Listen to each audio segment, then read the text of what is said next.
trop tard. Alors, nous sommes le samedi 8 février. 8 février. On n'est pas à Blois-Chambord. On est à Montréal. On est à Montréal et comme tous les Gabonais, je suis choqué quant à l'arrestation de Overmax Novelas. Et je tiens à dire que vraiment je suis de tout cœur avec sa famille qui sont en panique parce que le petit frère a été arrêté parce qu'il a fait son devoir d'activiste, de lanceur d'alerte en disant ce qui ne va pas. Et que j'espère qu'après cet épisode, il continuera. Il continuera à dénoncer les choses qui ne vont pas.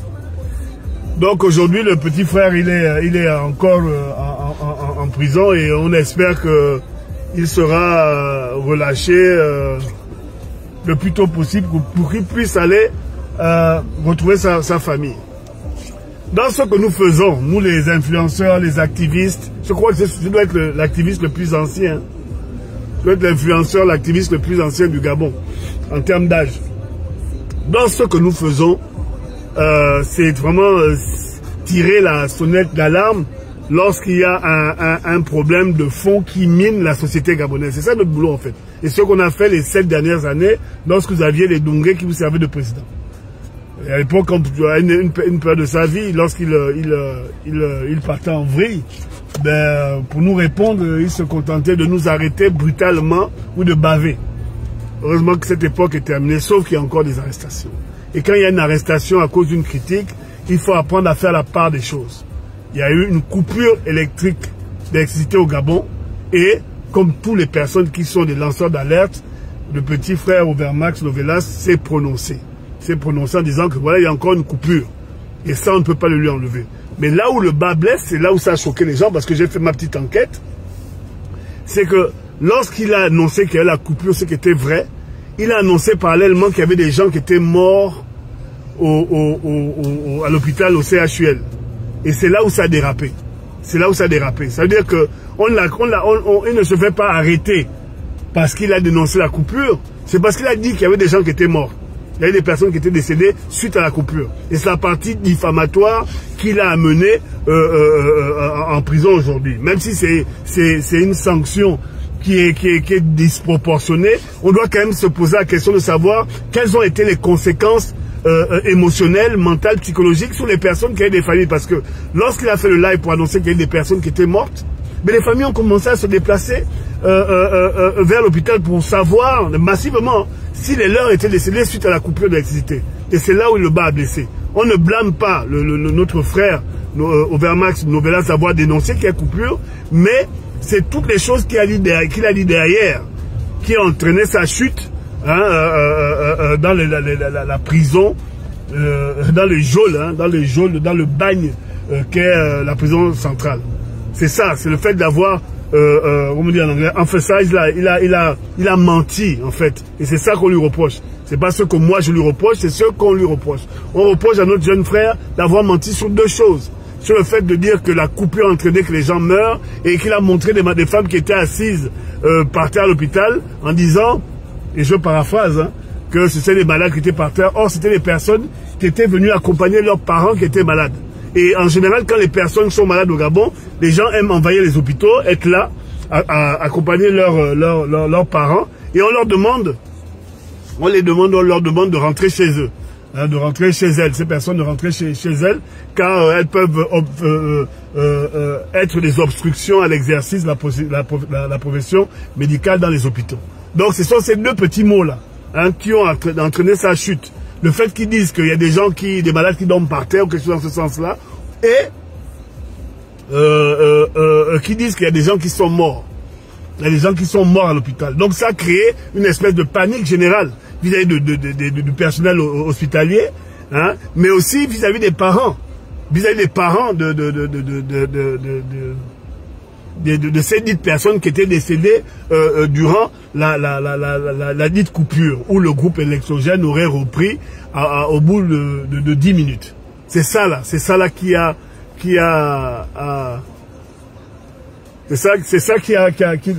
lui aurait porté préjudice. Alors, Mom Rosalie,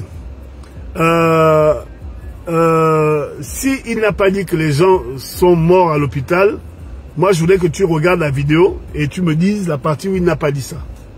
Hein? Parce que souvent, moi je ne m'avance pas sur des choses qui sortent de mon fantasme. Hein? Le groupe électrogène n'a pas repris, donc il y a des Gabonais qui sont morts à l'hôpital. C'est l'information qu'on a eue de ceux qui l'avaient dit. Donc, ce sont ces mots-là qui ont entraîné sa perte, en fait. Maintenant, au niveau du symbole, il est trop facile de rattacher une arrestation au Gabon au président de la transition, au président de la République. Alors, le problème, c'est que le système dont les gens du CTRI ont hérité vient justement de ça. Ça veut dire que chaque fois qu'il y a quelque chose, Ali Bongo a dit qu'on arrêtait. En aucun cas, c'est le président de la transition, Oligui. C'est pas Oligui qui a arrêté le gars, là. C'est à l'hôpital, ils ont porté plainte pour diffamation. Et le procureur de la République a pris l'affaire en main. Mais comme au Gabon on aime les raccourcis, ben, comme il a été arrêté au Gabon, donc c'est Oligui qui l'a arrêté. Et après, les gens s'emballent dans les réseaux sociaux, dans les médias, et on sort beaucoup de choses, et pas forcément des choses qui sont vraies. Et la question qu'on se pose en retour, c'est de savoir, lorsque nous on en parle dans les réseaux sociaux, c'est parce qu'on est au courant de ce qui s'est passé.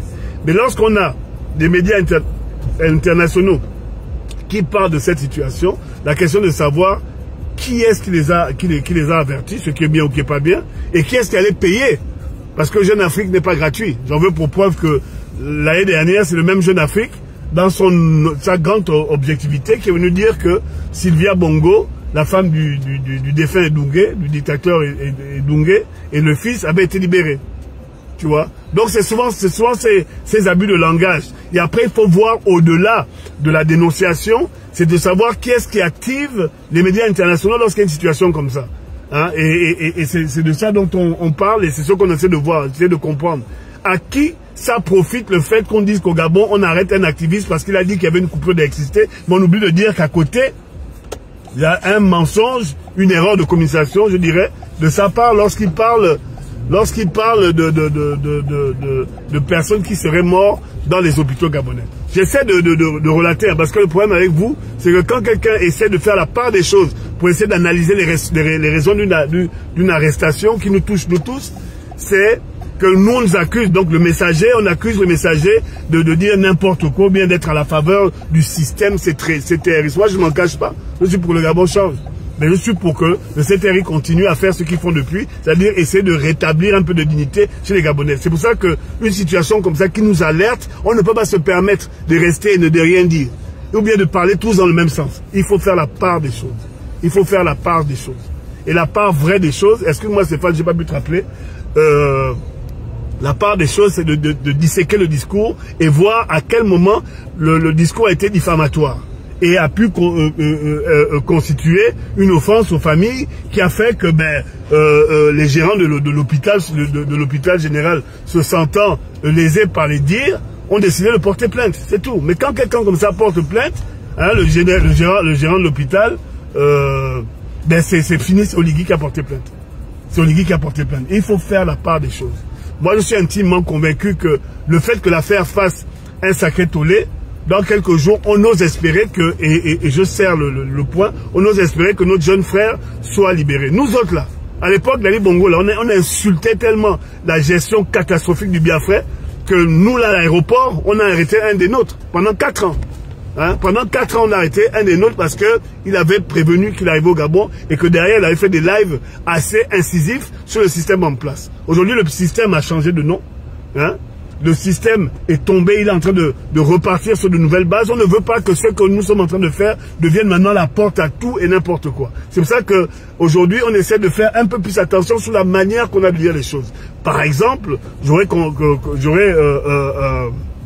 conseillé à mon jeune frère de dire qu'il semblerait que, d'après ce que les gens disent, il semblerait qu'il y aurait eu des morts. Mais la source n'est pas vérifiée. C'est pour ça que lorsqu'on fait des reportages, lorsqu'on part dans l'activisme dans lequel on est, on fait de plus en plus attention pour éviter que les certitudes qu'on affirme ne soient pas autre chose que des mensonges diffamatoires. Sinon on se retrouve dans le désarroi à être enfermé parce qu'on aurait dit certaines choses. Lorsqu'il y a eu l'affaire entre Opianga et Stéphane Zeng et Landry Amiens Washington, Et Opianga a porté plainte pour diffamation. Moi, ce que je trouve dommage, c'est que lorsqu'il y a diffamation, on arrête. On porte plainte, il y a une procédure, et à la suite de la plainte, il y a des dommages et intérêts. Mais en aucun cas, une arrestation. Et lorsqu'il y a eu cette affaire-là, Stéphane et Landry ont dit que moi, je n'ai pas diffamé. Stéphane n'a jamais diffamé parce que derrière, tout ce que Stéphane disait, c'était soutenu par la FIFA, par Moulina et tous les autres, avec preuve. Donc lui n'a juste fait que reporter ce qui était dit. Il n'y a pas de diffamation.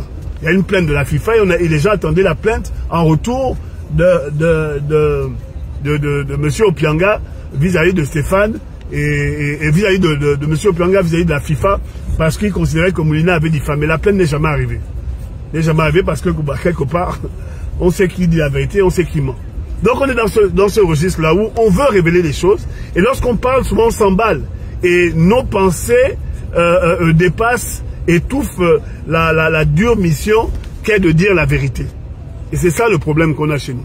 On a ce gros problème, c'est que dans l'émotion, on part, on dit les choses parce que ça nous secoue. Et derrière, on oublie qu'on ne dit pas tout le temps la vérité. Et c'est, je pense, à mon avis, que ce sont ces petites phrases malencontreuses qui ont fait en sorte que aujourd'hui, nos jeunes frères se retrouvent emprisonnés. Et on ne peut pas se réjouir de ça. On ne peut pas se réjouir de ça. Et surtout pour l'image de notre pays, lorsqu'on réduit l'arrestation à une erreur de communication, l'arrestation à une communication diffamatoire, ça veut dire qu'au Gabon, on ne peut plus s'exprimer. Au contraire, le simple fait qu'il y ait quelque chose qui n'aille pas au Gabon et que nous autres, nous tapons dessus, ça arrange même le CTRI, ça arrange même Olivier et ces gens. Ça les arrange parce que finalement, ils montrent qu'il y a la liberté de parole, il y a la liberté d'expression, qu'on aime ou qu'on n'aime pas, au moins, quand les gens s'expriment, ça montre au monde entier que, ben, écoutez, les gars, ils disent ce qu'ils veulent, il y a des moments, ils dérapent un peu, mais pour ces choses-là, on ne les met pas en prison. Tu vois, on n'arrête pas les gens pour ça. Par contre, la partie diffamatoire, dans la loi, il doit avoir quelque chose dans le sens, qu'est-ce qu'on fait lorsque quelqu'un est diffamé? Est-ce qu'on l'arrête? Est-ce qu'il est jugé? Et c'est à ce moment-là qu'il faut qu'on apprenne à faire la part des choses. On va être plus méticulé dans notre manière de parler. On va supposer des choses, mais pas les affirmer fermement. Parce que lorsqu'on les affirme fermement sans preuve, ça devient diffamation. Et comme le Gabon est un pays encore très sensible, les gens, ben, ils réagissent en disant, ben, on va porter plainte. On va porter plainte. C'est comme, par exemple, il y a un rigolo là à Paris là qui se dit activiste, ivrogne comme ça. Me calme-toi. Me calme. Par exemple, lui, il est venu raconter des choses sur ma famille, mais il aura sa plainte. Parce qu'il va falloir qu'il démonte ça. Hein, il va falloir qu'il démonte tout ce qu'il dit. Hein, tout ce qu'il est venu affirmer sur mon père, sur sa famille, etc. etc. Parce qu'il m'a diffamé moi personnellement. Donc après, il va répondre, mais là, il va recevoir sa plainte. Mais moi, c'est pas les plaintes disco là, oh, je vais porter plainte. Non, je vais le faire et il va comprendre. Parce que tu ne peux pas te permettre de venir dire n'importe quoi sur les gens et t'en sortir comme ça. Hein, c'est juste un principe de bonne chose, un principe de bon comportement. Oui, il faut critiquer. Quand le CTRI, quand Oligui fait n'importe quoi, il faut dire. Mais il faut prouver et ne pas diffamer. Donc vraiment, je pense que notre petit frère, on espère, on va croiser les doigts, il va, j'espère, retourner voir sa famille, mais au moins que ça serve un peu d'image. Je ne dirais pas d'exemple parce que c'est pas le mot, mais au moins que les gens puissent avoir une référence en disant, bon, on va disséquer le discours de ce petit-là. À quel moment il a eu une portée diffamatoire? Et maintenant, la question sur la diffamation, c'est de savoir, est-ce que quand on diffame, on va en prison? Là aussi, c'est aussi trop fort. Donc, il faut apprendre à timorer, il faut apprendre à être plus responsable dans nos propos, et ça évitera les tristesses et les malheurs que l'on connaît aujourd'hui lorsque quelqu'un est arrêté. Voilà mon mot. Maintenant, si vous aimez, c'est bien, vous partagez. Si vous n'aimez pas, vous partagez. Voici mon message. Donc, Steven Biban Mac Bolan, il n'y a que les cons qui ne changent pas.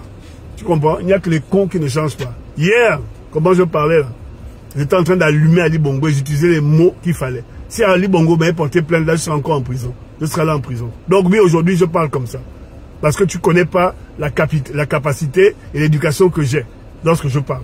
Lorsque tu es un guerrier contre un système, tu utilises toutes les armes qu'il y a que tu as pour pouvoir écraser le système. C'est ce que j'ai fait quand Ali Bongo était là. Donc j'étais en mode guerrier. Aujourd'hui, je suis redevenu un citoyen normal qui peut rentrer dans ce pays. Et je pense pouvoir être plus mesuré lorsqu'il s'agit de parler des affaires de mon pays.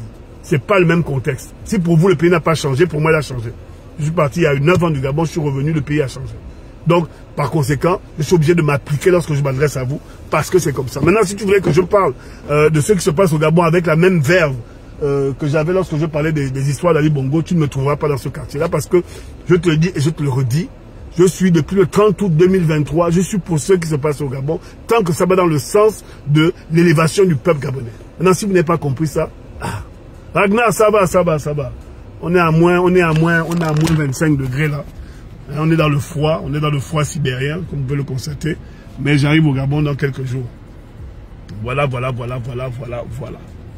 Ok? Donc, Steven Biban, à moi, si tu n'es pas content, comme on dit, tu cales à l'air. Mais je n'ai pas le temps de venir garder un ton, à dire que le même ton à dire que les situations ont changé. Si pour toi ça n'a pas changé, pour moi ça a changé. Voilà. Donc, Alexandre Mikoji veut participer. Mais monsieur Alexandre, moi je ne fais pas des vidéos où les gens viennent participer. Il faut voir, je n'ai aucune raison de te faire participer à quoi que ce soit. Je ne suis pas là dans un live du buzz. À mon âge, le buzz n'est pas quelque chose de très intéressant. Voilà. Donc je pense que je vous ai un peu éclairé sur la situation. Regardez la vidéo complète de Novelas et revenez vers moi. Ragnar, est-ce que tu as quelque chose à me dire ou bien je raccroche? Mais sachez qu'on n'est pas d'accord lorsqu'un frère gabonais se fait arrêter. La seule chose qui gêne les gens qui gèrent le pays, c'est la diffamation, l'insulte et comme vous dites l'injure. Parce que c'est une faiblesse argumentaire. Moi-même qui suis là, j'étais un grand insulteur d'Ali Bongo. Un grand. Mais j'ai été plus percutant lorsque j'ai démontré ce qui ne faisait pas bien pour le pays. Donc l'injure, l'insulte, excusez-moi, mais c'est des choses qui gênent le Gabon aujourd'hui. Donc on ne peut plus se permettre de partir dans cette direction-là. On est d'accord? Donc je vais vous laisser. Et au prochain live, partagez ce live-là. Comme ça, les gens qui aiment nous allumer, là, ils vont encore se multiplier. Ils vont se multiplier. Donc, on est ensemble. Et on se voit bientôt au Gabon.